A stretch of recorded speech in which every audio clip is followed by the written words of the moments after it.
म्हणे, एक स्त्री यशस्वी होण्यासाठी तिच्या मागे तेवढाच खंबीर आयुष्याचा तिचा जोडीदार साथीदार असतो. म्हणून सत्कारमूर्ती सन्माननीय सौ भालसिंग मॅडम यांना शुभेच्छा देण्यासाठी मी श्री भालसिंग सरांना विनंती करते.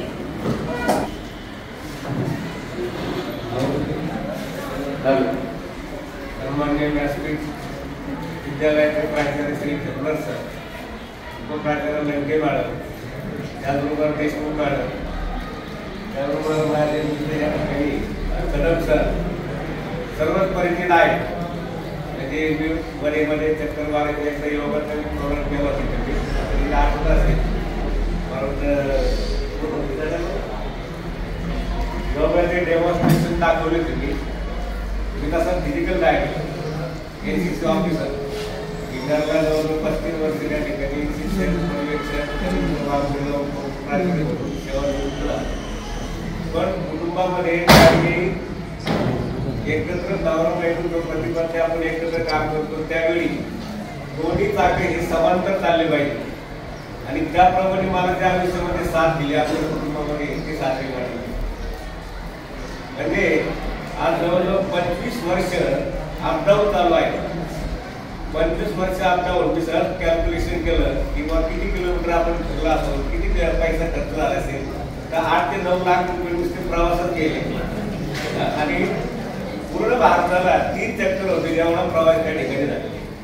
म्हणजे विचाराचं कॅल्क्युलेशन केलं आपण तर सकाळी पहाटे 3 वाजता उठलं आणि तिथून पुढं तयार होऊन परत शाळेमध्ये 7 ला उठलं. सर कदम सरांनी सांगितलेलं आहे. आता कदम सर या ठिकाणी होते. कदम सर म्हणजे हे दोन्ही राम लक्ष्मण दोन्ही म्हणावं लागेल. आणि कदम सर हे जसं पांडुरंगाचं विठ्ठल मंदिर जे आहे पंढरपूरचं त्या ठिकाणी जो पैस थांब आहे त्याप्रमाणे खरंखर आंबाप्रमाणे या ठिकाणी तुम्ही उभं राहिले कदम सर.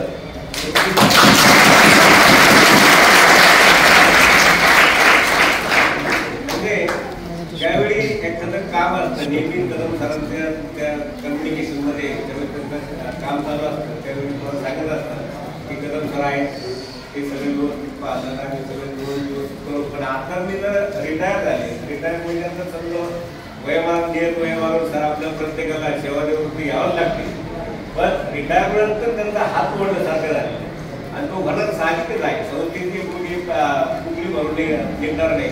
शाळेची मी कुठली, कारण 11वी 12वी 2 विषय मराठी आणि अर्थशास्त्र इकॉनॉमिक्स 2 विषयांचं माणूस लगेच मिळणं हे अवघड आहे. आणि त्यामुळं या ठिकाणी ही कुठली भरून काढण्यासाठी कदम सर या ठिकाणी प्रयत्न करते. आता काल जवळजवळ मी 3 वाजता उठलो तर व्हिडिओ त्यांचे जेवढे ते फॉलोअर्स आहेत. नाशिकचा एक आनंद मुलगा आहे, तो आनंद मुलगा महाराष्ट्रात उत्तीर्ण झाला, त्याच्या प्रतिक्रिया आल्या त्याच्यावर व्हिडिओ टाकलेला आहे की पूर्ण महाराष्ट्रामध्ये विद्यार्थ्यांनी लाभ घेतलेला आहे. आणि त्यांचं तेवढंच काम नाही तर राजकारणाशी इतरशी संबंधित त्यांचं फार मोठं संपर्क आलेला आहे महाराष्ट्रात. मग त्यांचे स्नेह संमेलन असो किंवा त्यांच्या मराठी साहित्य संमेलन असो, नागपूर असो, उस्मानाबाद असो, एवढंच नाही ते सुरेंद्र पवार शरद अजितदादांच्या विशेष हे त्यांचे खास मैत्रीण आहे. शर्मिली ठाकरे, राज ठाकरेची विशेष या काळ त्यांच्या मैत्रीण. महाराष्ट्रात महिलांचा एक मोठा ग्रुप त्यांच्या पाठी उभा आहे आणि त्या ठिकाणी काम करत असतात. वेगवेगळ्या ठिकाणी प्रोग्राम असतात, तिथे जातात अखंडितपणे. त्यावेळी सकाळची शाळा असायची, 2 मुलं होती. आता खरं तर मॅडम या सोने कॉलेजला सिनियर कॉलेजवरती प्राध्यापक असत्या. आता 3 म्हणून झाले. 2 मुलं होती, छोटीशी 2 मुलं, एक मुली आणि एक मुलगा. त्यांच्यावर संस्कार करायचे म्हणून प्राध्यापकाची नोकरी त्यांनी स्वीकारली नाही. म्हणजे लहान मुलं. त्यानंतर PSIचं सिलेक्शन झालं, ती सुद्धा नोकरी स्वीकारली नाही. 2 मुलांवर संस्कार. म्हणजे एक आदर्श आई, एक आदर्श पत्नी, एक आदर्श शिक्षिका ही त्यांच्याकडे पाहत आणि त्यांच्यामुळं मी आज त्या ठिकाणी व्यवस्थित आहे. पूर्ण कुटुंबात जबाबदारी. पण आम्ही दोघांनी एकमेकाला म्हणजे कामं वाटून घेतलेलं आहे. तुम्हाला सांगायला हरकत नाही. कारण मॅडम सकाळी जावं लागायचं कॉलेजला आणि मग माझे छोटे 2 मुलं असायचे. त्याला आंघोळ घाललं, त्यांचे शिशू सगळे करणं, त्याला स्वयंपाक करणं, त्याला घेऊन जाणं. मला लाज देण्याची नाही. मी एक अखंड हाडाचा काळात एक शेतकरी आहे.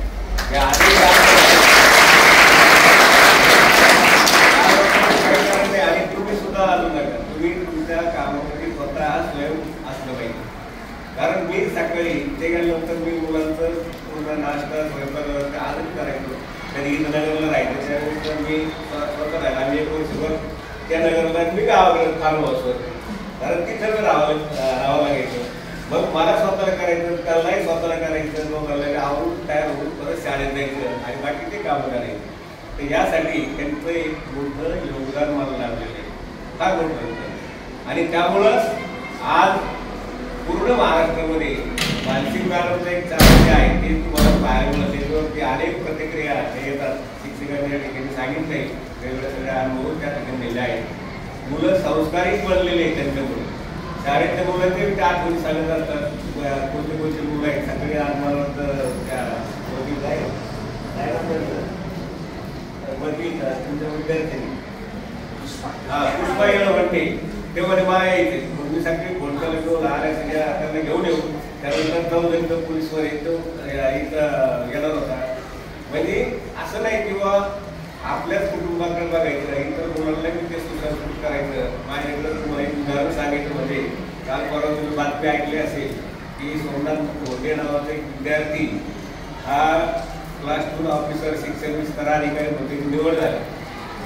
तो विद्यार्थी हा माझ्याकडे 11-12 2 वर्ष मी त्याला मुलाप्रमाणे सांभाळायला. मॅडम उद्या जरी रडला किंवा नाही पप्पा जेव्हा स्वामीला एक विद्यार्थी आहे तो गरीब आहे, आपल्या गावात आहे, तर त्याला खायला जेवायला जेवण नाही. मॅडम म्हणल्या की त्या डब्यामध्ये 2 मुलांचा डबा घेऊन जा, त्यालाही खाऊ घाल, आणि वेळ पडली त्याला घेऊन ये. घरी आणला 11-12 2 वर्ष त्याला शिकवला. त्याच्याबरोबर सगळं म्हणजे मुलासारखं त्याला तिथे जीव लावला. पुण्याला गेल्यावर ते कॉलेज बरोबर केलं. आज मुलगा गोदरेजला प्रॉपर्टीला म्हणजे मॅनेजर आहे आणि तो मुलगा आज शिक्षण स्तराधिकारी म्हणून निवड झालेली. पहिलं सगळे पाठी 5 होता. म्हणजे असं दुसरी मुलं जे आहेत त्या मुलांना घडवण्याचं काम सुद्धा मॅडमने केलं नाही किंवा त्यांच्यामुळं प्रेरणेमुळं नाही. आजकाल कोणी घरात कोणी एखादा व्यक्ती घेऊन घ्यायला तयार होत नाही का, तर आर्थिक किंवा इतर गोष्टी पाहत नाही. मॅडमला पैशाचा हिशोब कधी माहीत नाही, कधी खिशातले 5 रुपये कधी काढून घेतलेले नाही. अहो खरं सांगतो मला, म्हणजे कधीही साठवून तो पैसा काही महिलांना म्हणजे सवय असते मग पैसे ठेवायचे साठवायचे. नो, त्याला सांगितलं ना तुमचा आज पगार किती आहे किंवा ते बँकेत खाते आणि सगळी परिस्थिती. म्हणजे शिक्षकांना आपला बेसिक पगार सुद्धा माहीत नसतो, त्यांचं किती देत किंवा किती भेटतं हे सुद्धा माहीत नसतं. तसं मॅडम फक्त खात्यावर चालू होते त्यामुळे पगार माहीत, त्यांना बेसिक माहीत आहे माहीत नाही का किती तुम्हाला आहे. तर प्रत्येकाला म्हणजे पैशाचा मोह नाही, कष्ट, चिकाटी, धैर्य, नेतृत्व, लिडरशिप या क्वालिटी जास्त असतात. त्या क्वालिटी त्यांच्यामध्ये आहेत. आणि म्हणून आज मी नाव I am 60 years young man. मी सकाळी शेतामध्ये काम करतो. काल संध्याकाळी 6 वाजेपर्यंत सत्राच्या झाडाला जाऊन 25 करतो भावरा मारला. सिटीमध्ये डेव्हलपमेंट त्यांची साथ आहे म्हणून अनुभव आहे. आणि म्हणून या ठिकाणी आज तुमच्या शाळेने हा जो प्रोग्राम कधी साजरा केला त्यांचं मत नव्हतं. ते त्यांना सांगितलं होतं किंवा मी शिक्षकासमोर छोटे खाली कार्यक्रम ठेवायचा आहे, परंतु आज कदम सरांनी काल सांगितलं का मुलं येऊन गेले 25 तारखेला मुलगा मुलगी जावई सगळे आले होते. आज त्याला वेळ नव्हतं, त्यांचे ऑफिस चालू होते. मग म्हणजे चला आज आपण जाऊ. कदम सरांनी नियोजन केलेलं आहे, शाळेने नियोजन केलं एकदम उत्तम प्रकारे. मी शाळेचे पूर्ण आभार मानतो, सर्व शिक्षकांचे आभार मानतो, सर्व विद्यार्थ्यांना बोलतो. आणि या ठिकाणी आज त्या छोट्या मुलींनी जे विशिष्ट गीत गायलं त्याच्याबद्दल त्यांनाही बोलतो होतो. त्या सार्वजनिक त्यांचे मार्गदर्शन करणारे जाधव सर दाखवली करतो, त्यांचंही अभिनंदन, सर्वांचं अभिनंदन करून वेळ झालेले आहे. आणि थोडक्यात थांबतो. बाईक मला लागत नाही, कारण मी 2003-2,500 मीटर बोलत असतो, त्यामुळे मला बाईकची आवश्यकता लागत नाही. या ठिकाणी सर्वांचे पुरेसे आम्ही आभार मानतो आणि थांबतो. जय हिंद.